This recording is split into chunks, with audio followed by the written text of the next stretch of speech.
It would be about my sweet daughter who has autism and mental deficits. The story's still not over, it's still in progress, and I don't have a title yet, but maybe the title could be The Gospel According to St. Marie. I know it will have a lot of Easter stories in it.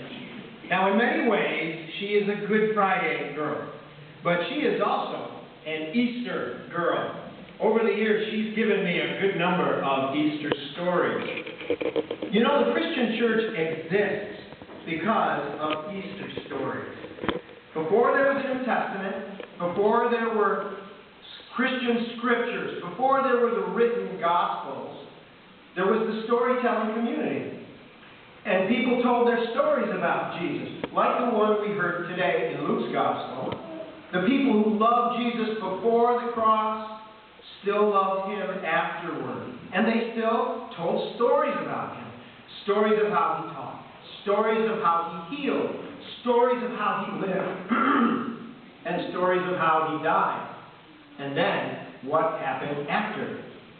The storytelling community experienced Easter. Christ is risen. Jesus was alive and still with them.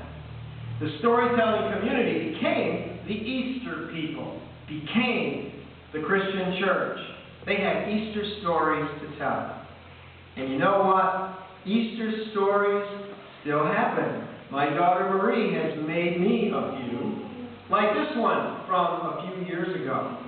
It was right after Easter, and she and I went for a walk, just the two of us. Now, you have to understand that if Marie is awake, she's talking. She talks nonstop. We know she's fallen asleep if we don't hear her voice, you know what I mean? So I'm just going to give you the highlights of our talk. There are always lots of extraneous comments in her speech. Well, anyways, we went for our walk that day after Easter a few years ago. Just for fun, I told her the Easter story again. I know the narratives by heart from the Gospels, but I told it on a level she could understand. And then I asked her a question. I said, Marie, who is Jesus to you? And she said, he's my friend. He loves me. Great preacher's kid answer, right? Well, then she chattered on about some other stuff. And then I said, I'm glad Jesus is your friend. She replied, do you want to see him? I was taken aback. I said, well, yes. She asked, today? Holy smokes, she's like one of those aggressive prophets in the Bible. Today? So I left a long silence, and she chattered some more about some other stuff. And then I tried again. I said, so how do I see him? She replied simply and directly, in your heart. We kept walking, she kept chattering, and at the end of the walk, she said, this was a good walk. It was good for our hearts. Well, that was an Easter Monday some years ago, but the story actually doesn't end there. There's more to it.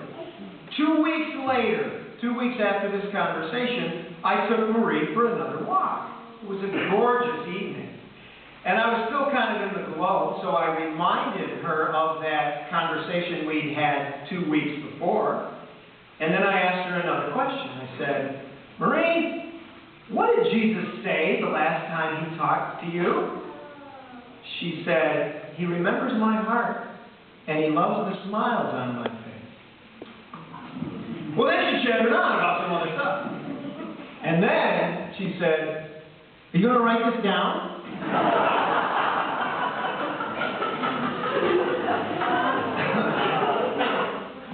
You bet, sweetheart. And I will tell this Easter story to anyone who will listen. I've been blessed by the Gospel according to St. Marie. But I've got a theory. I think I've been blessed because I'm a little slow. You see, this is an obvious Easter story. It hit me in the head like a brick. The risen Christ is often a lot more subtle in our lives. Sometimes we have to look harder for the Easter stories in our lives. They are there. Maybe I get the occasional obvious Easter story so that I can recognize a more subtle one when it comes along. So I guess I'm inviting you to the same alertness Marie instills in me. Listen up. Keep your eyes open. Keep your heart open. Christ is risen. He's not far from you. Find your own Easter stories. Take it from Marie. They are good for your